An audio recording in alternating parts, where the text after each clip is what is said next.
Биринчиден айымдар өзүн өзү сүйүш керек, биринчи орунга коюш керек да. Рактын диагнозун укканда актрисасы бар го, Анджелина Джоли. Ал дагы ошо мутация геновго тапшырып, апасы ооруптур. Ар бир 3-4 кыз келин уже ушундай возрастта да, жаш келиндер да, жанынан өткөндөн да коркушат онкологиянын. Рак оорусуна чалдыккан айымдар көбүнчөсү эмнеге өкүнүшөт? Эмоционально көп стресс болсо аял, ошолордун баары кошулуп туруп, анан ошо запускать этет да механизмдичи. Бул онкология деген оорудан чынын айтканда көп аялдар коркот жана текшерүүдөн өткөндөн коркушат. Стресс биздин иммунитетти түшүрөт экен. Онкологиядан кийин, эмчекти алгандан кийин ысыкка жолобош керек, казанга жолобош керек, анын баары миф болуп эсептелинет. Биринчи турмушка чыгаруунун астында же кош бойлуулукту пландаштыруунун астында. Көкүрөк рагы менен ооруган аялдардын саны дүйнө жүзүндө абдан көп. Алардын арасында Кыргызстандагы бар. Ал эми бүгүн биз Медфак подкастынын алкагында дал ушул теманын алкагында сүйлөшөбүз. Бүгүнкү коногубуз профессор Кыял Болотбековна. Саламатсызбы, кандайсыз? Саламатсыздарбы.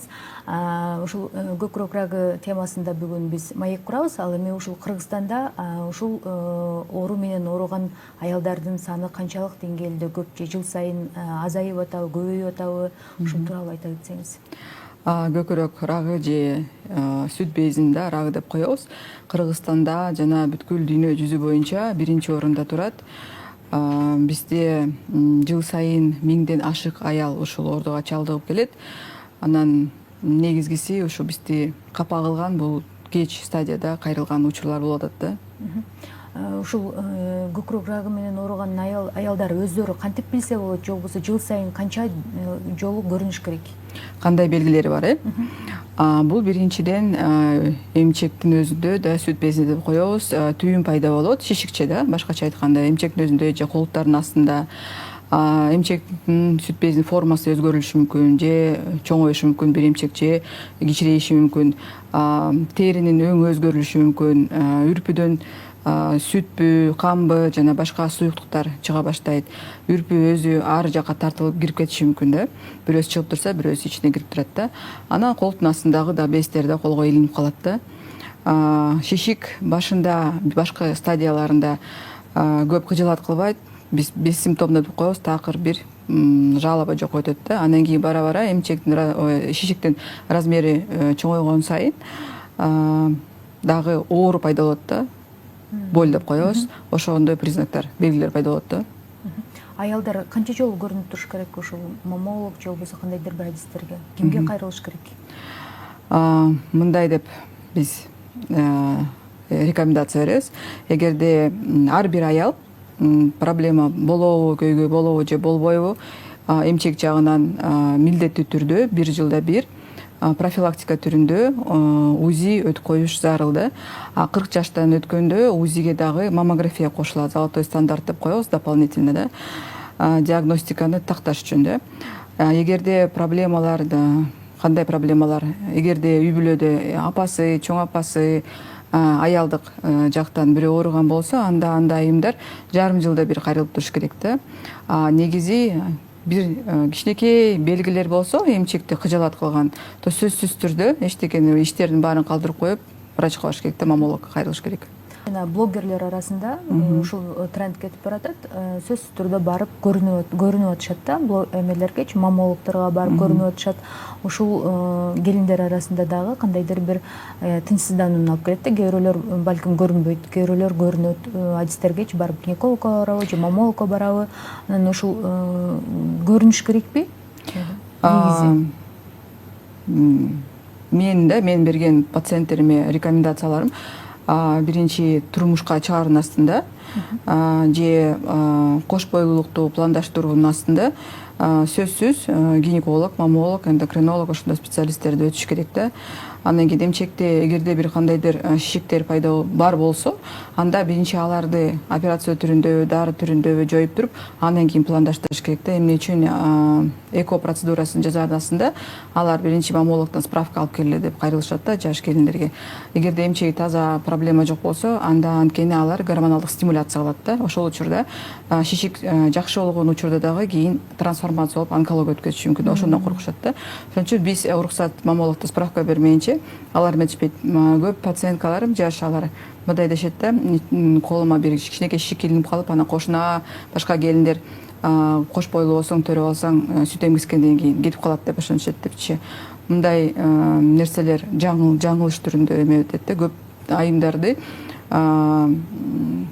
кандай десем, эмчекте жаңы башталып келаткан стадия болсо дагы, ошол учурда кош бойлуу болуп калса, ал ошол состоянияны күчөтүп жиберет да. Биринчи стадия болсо, төрөгөнгө чейин 9 айда 4 стадияга чейин жетишип калышы мүмкүн да. Ошон үчүн алдын ала профилактика түрүндө биринчи өзүбүз даярдап, андан кийин пландаштырыш керек да. Анан ушул рак оорусуна чалдыккан адамдын психологиялык абалы кандай болот? Жана ушул ооруну оор кабыл алгандар да болот да, мен ушул оорудан айыганбы же айыкпаймынбы депчи. Ошолорго сиздер кандай жардам бересиздер, кандай кеңеш бересиздер? Негизи психологияда 5 бир стадиясы айтылып келет да. Рактын диагнозун укканда биринчи таануу деп коебуз, бул отрицание да. Мүмкүн лаборатория жаңылышып калды, мүмкүн врач жаңылышып калды, мага мындай болушу эмес деп ошондой эмени эметет да. Анан кийин экинчи стадия бул ачуулануу да. Ачууланганда эмнеге мен оорудум, Кудайым эмнеге мага ушу жазаны берди, эмнеге мен ушуну көтөрүшүм керек баарын деп ошондой эмет. Үчүнчү стадиясы болсо, бул эме деп коебуз, соодалашуу. Соодалашканда мындай бирөөлөр чылым чегет, бирөөлөр ичимдик ичет. Андан кийин соодалашып баштайт. Тамекени таштасам жакшы болуп каламбы, же эминтип калсам жакшы болуп каламбы деп. Ал стадияда өтөт. Анан кийинки стадия бул депрессия да. Бүттө колду түшүрүп коюшат, өлө турбайм, баары бир эме айла жок турбайбы, аягы жаман болот турбайбы деп. Анан кийин эмки стадиясы бул уже принятие деп коебуз. Бул уже баарын түшүнүп, кой деп көп нерселерди окуп, интернетке кирип, стадиям айыктырса болот экен, азыр онкология алдыга кетиптир, дарылоо боюнча деп өзүлөрүн колго алып, уже врач менен контакт түзүп, жашта калып дарылап баштайт да. Ушул ооруну жеңгендер барбы? Канча пайызы жеңет ушул көкүрөк рагы менен ооругандар? Стадиясына жараша болот да. Канчалык пациент эрте кайрылса врачка, ошончолук прогноз деп коебуз, ошонусу жакшы болот да. Өмүрү узунураак болот. Биринчи стадия, экинчи стадияда бул прогноз жакшы да. Анан канчалык 3-4 стадия болсо, анда кичине эми результат болот, бирок биринчи, экинчи стадиядагы да эмес да. Андан сырткары мендеги суроо, ушул оорунун негизги себептери жана апасы же болбосо ушул тайнеси ооруса, сөзсүз түрдө ал адам жарым жылдан текшерип туруш керек деп атпайсызбы? Ошондо бул оорун тукум куучулукка жатабы? Ооба, бул ошол факторлордун бирине кирет. Генетический фактор деп коебуз, мутация генов, гендер мутациясы. Белгилүү болгондой, жана Голливуд актрисасы бар го, Анджелина Джоли. Ал дагы ошо мутация геновго тапшырып, апасы ооруптур, тайнеси, анан мамасы ооруптур. Андан кийин генетический эме тапшырганда анализ 95% кийин болот деген сөз да. Болушу мүмкүн, болбошу мүмкүн, бирок проценти көбүрөөк экен да. Ошон үчүн ал профилактика түрүндө эки эмчегин алып туруп, имплант коюп, анан эмелер жумурткаларын да алып койгон да. Бул кийин болбош үчүн депчи. Ошондой бизде да генетический предрасположенностьтар бар. Бул кандай десекпи, бул сөзсүз түрдө алып келбейт да. Бирок эгерде ошо генетический факторлор бир 5-10%ке чейин таасирин тийгизет да. Анан калганда факторлор гормональный сбой болсо, там өзүнүн салмагы ашыгыраак болсо, ичимдиктерин ичсе, физический нагрузка деп коебуз, азыраак кыймылдаса, анан дагы эмне эмоционально көп стресс болсо, аял ошолордун баары кошулуп туруп, анан ошону запускать этет да механизмдичи. Канча жаштан канча жашка чейинки аялдар арасында ушул оору көп кездешип атат Кыргызстанда? Азыркы учурда көп жаш айымды кыз келинде эметип атат, ооруга чалдыгып атат да, ооруп атышат. Но көбүнчө биз спорадический деп коебуз, бул случайно возникший рак. 50 жаштан өтүп көбүрөөк кездешет да. Но мурун мен жаңы ординатор болуп келгенде бир 25 жаштагы кыз 3 жылда бир келсе аябай таң калчу элек да, аябай жаш экен депчи. Азыр 20 жаш биз үчүн эме эмес да. Андай ар бир 3-4 кыз келин уже ушундай возрастта да, жаш келиндер да. Демек бул жыл сайын жашарып атат. Жашарып атат, жашарып көбөйүп атат да, саны дагычы. Буга эмне себеп деп ойлойсуз? буга жана мен айтып келгендей эле биринчи бул пол деп коз жынысы бул аял болушу. Анткени эмчектер 99% аялда кездешет, 1% эркектерде да болот да. Экинчи бул гормоналдык сбой деп коебуз. Жанагындай противозачаточный препараттарды көп ичип, узак убакыт ичкенде, андан кийин убакыт өткөндөн гормонозаместительный терапия деп коет. Анда да гормон ичкен убакыттар болот. Андан кийин жанагы мен айткандай физический нагрузки, ашыкча салмак, тоже ичимдиктери, андан кийин плотность груди деп коебуз, эмчек өзү тыгыз болгондочу. Ошондо дагы эмеси чоңураак да, фактор риска деп коебуз ооругангачы. Анан эмчек рагы тууралуу эң кеңири тараган мифтер дагы жок эмес. Анан ошолор канчалык деңгээлде туура? Анан бул оорунун жеңип чыгуу убактысы канча жылдан канча жылга чейин болуп эсептелинет? Жеңип чыгуу биз рецидивдин 5 жыл деп коебуз. 5 жылдын ичинде эме жок болсо, рецидив жок болсо, ошону жеңдик деп айта алабыз да. Так, экинчи сурооңуз эмне? Мифтер тууралуу. Мифтер тууралуу көп айтат, онкологиядан эмчекти алгандан кийин ысыкка жолобош керек, казанга жолобош керек, анын баары миф болуп эсептелинет. Самолетко түшүп учпаш керек. Ал дагы миф, мончого түшпөш керек, дагы эмнелерди, кандай бир нерселер, дагы кандай нерселер. Самолет, баня, дагы эмнелер бар. Чөйшү. Анан кийин эмчек рагы аныкталса, адамдачы ошонун дарылоо жолу кандай болот? Анын кандай түрлөрү бар, кандай түрлөрү бар? Онкологияда негизи бир гана направление эмес, биз көп тармактуу дарылайбыз да. Бул нур терапиясы, лучевая терапия деп коебуз, химиотерапия, гормонотерапия, хирургическое лечение и иммунотерапия. Анан кийин максаттуу түрдө азыр таргет терапия деп коебуз. Ошондой да эме бар да, вид лечения. Анан бул оору Кыргызстандагы эң кымбат дарылоодо кымбат деп эсептелинет. Анан ушул канчалык деңгээлде туура, мамлекет деңгээлде дарыланса дагы кымбат болобу? Негизи онкология бүт дүйнө жүзү боюнча ошо аябай кымбат бир дарылануучу эме болуп саналат да, оору болуп саналат. Бирок бүт жерде мамлекет тарабынан камсыздандырылат. Бизде болсо эми колдун келишинче аракет кылып атышат.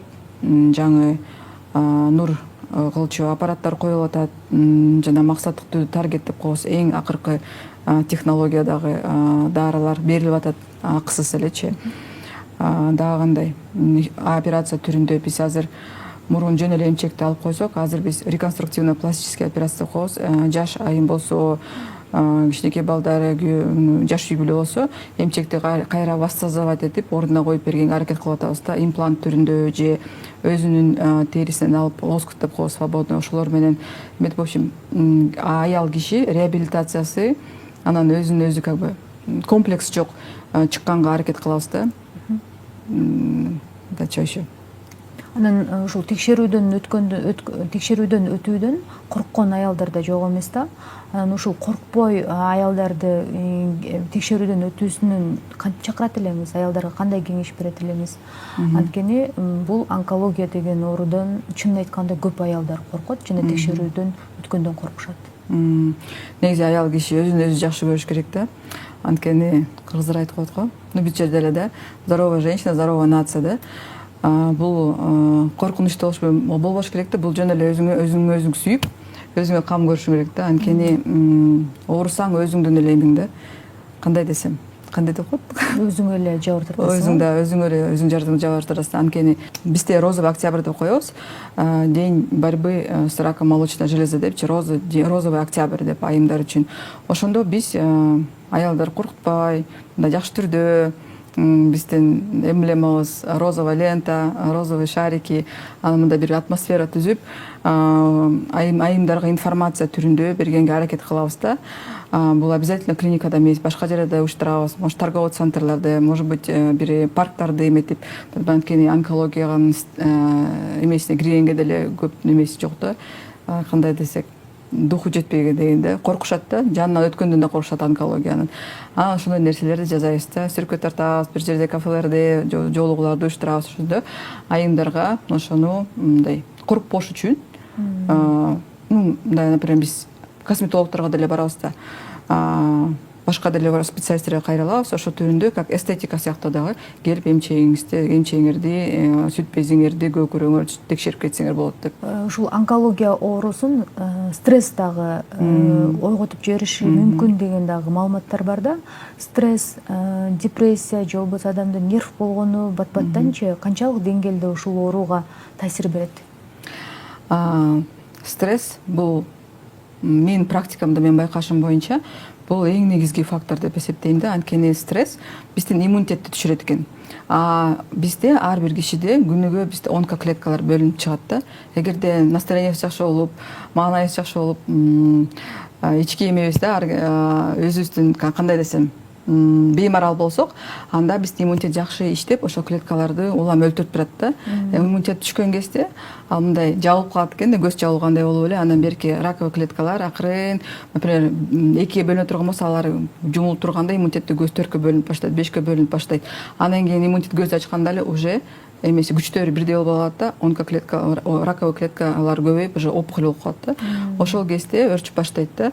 Бул негизи тоже стресс болгондо бир эме өткөтпөйт да. Бул жарым жыл болот, 1 жыл болот, 2 жыл болот, анан көздү ачып жумганча эле ошондой процесстер болуп калышы мүмкүн да. Сиздин тажрыйбаңызда ушул рак оорусуна чалдыккан айымдар көбүнчөсү эмнеге өкүнүшөт жашоосунда, эмне кылбай калдым деп өкүнүшөт же эмнени мындай кайсыл бир кемчиликтер үчүн өздөрүнүн жашоосунан өкүнгөнүн көрөсүз, байкайсыз?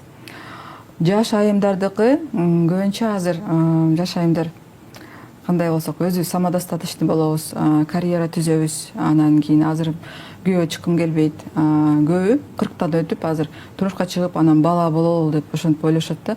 Ага чейин жеткенче жанагындай диагноз коюлуп калат. Андан кийин балалуу болмок турсун, же күйөө чыкмак турсун, башка өзү менен өзү алек болуп калат да. Ошон үчүн мен ойлойм, ар бир айым мындай эртерээк ойлош керек да, өз убагында турмушка чыгып, өз убагында төрөп, бул деген баары профилактика да, кийинки эмеге. Ошого өкүнүшөт да. Эмнеге азыр бала көтөрүүнүн астында мен өзүм оорумду өзүм дарылап жүрөм деп.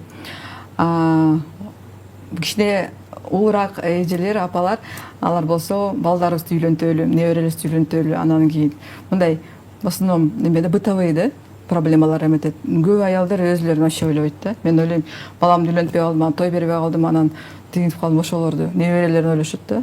Аз гана кезде өзүлөрүн эстешет. Ушун менен бизге бөлүнгөн убакыт дагы аягына чыгып калыптыр. Анан ушул аялдарга өзүңүздүн кеңешиңизди бере кетсеңиз, эмне деген мотивация берет элеңиз айымдарга? Биринчиден айымдар өзүн өзү сүйүш керек, биринчи орунга коюш керек да. Өзүң ден соолукта болсоң, балдарың да, үй бүлөң да баары ден соолукта болот да. Анан бир нерсе, эгерде бир эмчегиңерде бир нерсе өзгөрүлүп, кыжаалат кылып, малейший көрсөңөр өзгөрүүлөрдү, сөзсүз түрдө баарын таштап коюп врачка кайрылышыңыз керек. Анан ден соолукту караш керек, туура тамактаныш керек. Азыр спорт залдар бар, машыгуулар, анда алыс жок болсо деле үйдөн деле аракет кылып физический нагрузка алыш керек да. Эң негизгиси бул дагы кандай десем, дененин түзүлүшүн дагы сактай жүрүш керек да. Ошол. Кыял Болотбековна, бизге убактыңызды бөлүп келип бергениңиз үчүн терең ыраазычылыгыбызды билдиребиз. Сиздер менен биргеликте Медфакт подкасты болду. Аны мен Айтолкун Анапияева алып бардым. Дал ушул подкасттын алкагында айымдар өзүбүздү биринчи орунга коелу, өзүбүздү жакшы көрөлү жана өз убагында текшерүүлөрдөн өтүп туралы деген маалыматтарды алдык. Кийинки маектерден жолукканча.